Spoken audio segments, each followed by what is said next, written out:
Now we're going to talk to an interesting character. His name is John Marcotte. He is in favor of Prop 8, and he's happy that it passed. He currently opposes, that was in California, of course, which banned gay marriage. He opposes gay marriage. He's a firm believer in traditional family values, and he's got a new proposition that he wants to pass in California. John, welcome to the Young Turks. It's a pleasure. And what's your new proposition proposing? Well, I thought Prop 8 was great, and because it was out there to protect traditional marriage. The Prop 8 supporters weren't trying to take rights away from gay people. People make that mistake. They just wanted to protect marriage. So what I'm trying to do is extend that idea, and I'm going to protect marriage very securely by banning divorce in the state of California. So you're actually going to have a proposition that says, okay, if you get married in California, a sad day for you, you just simply can never get divorced. No, I would dispute that it's a sad day, and it's not just people who got married in California. If you get married in another state and move here, you also can't get divorced. So, but you've gotten the gist of it. All right. Now, what do you base this on? Well, I mean, it's a few things. It's basically I loved what they did with Prop 8. I thought it was just a fantastic idea of, protecting the sanctity of traditional marriage. And I thought that was such a wonderful idea, but they didn't go about it in a very smart way. Your marriage isn't that much safer if gay people can't get married. It's a lot safer if you just can't get divorced. I'm going after the heart of the problem. I'm going after it directly. So are you basing this on the Bible in the end analysis, John? Well, I mean, I think we're, of course, there's a separation of church and state, but we are a Judeo-Christian nation, and religion informs us. And so, yes, I'm Catholic, and in my religion, divorce is a sin. It's completely forbidden, and they teach divorce in the schools now. I don't want the government teaching my child that divorce is cool or legally permissible. That's a conversation that really should happen within the family unit. It's a parent's job to teach kids about reality, not the state. But, John, what about the people who are not Catholic, who are, Muslim or Buddhist or Jewish or atheist or agnostic? Why do they have to live by your religion's laws? Well, the government has always taken a role in other people's marriages. I mean, Prop 8 was a perfect extension of this, but in the past we've banned polygamy.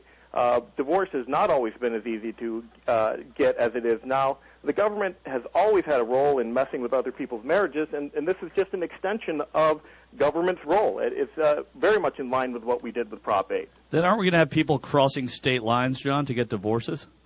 Well, we can only take care of morality one state at a time, and, we have to start somewhere, and I'm picking my ground in California.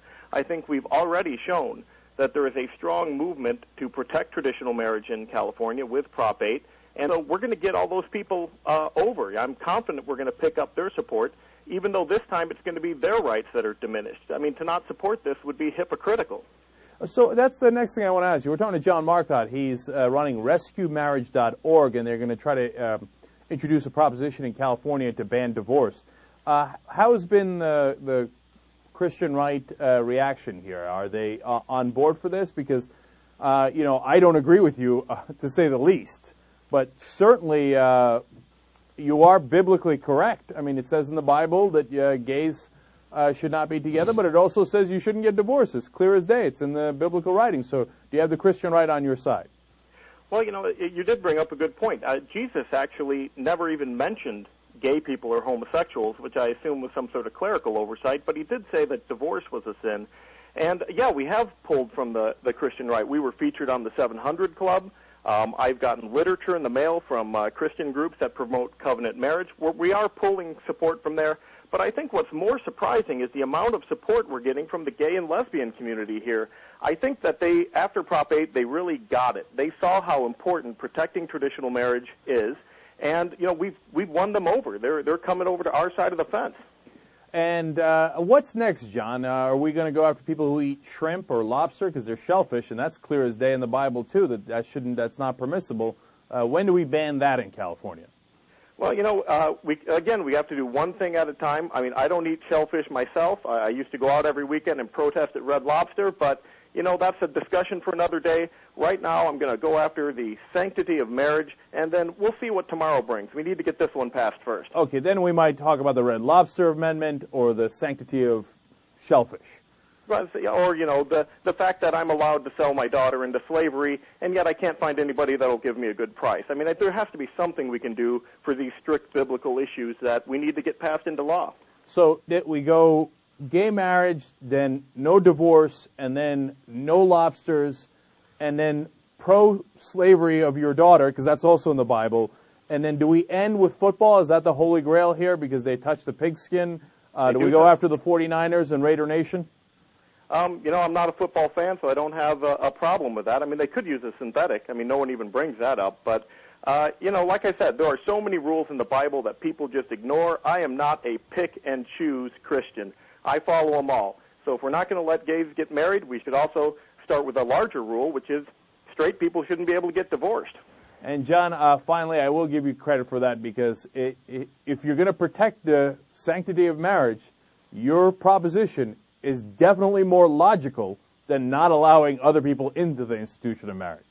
So, I mean, the best way to protect your marriage is to not allow you to end it. Right. I mean, no ands, ifs, or buts. I really thought the Prop 8 people, their heart was in the right place. If you look at their website, they don't even mention gay people. All they're about is protecting traditional marriage, protecting the children. And I just thought, they had a great idea. They went about it the wrong way.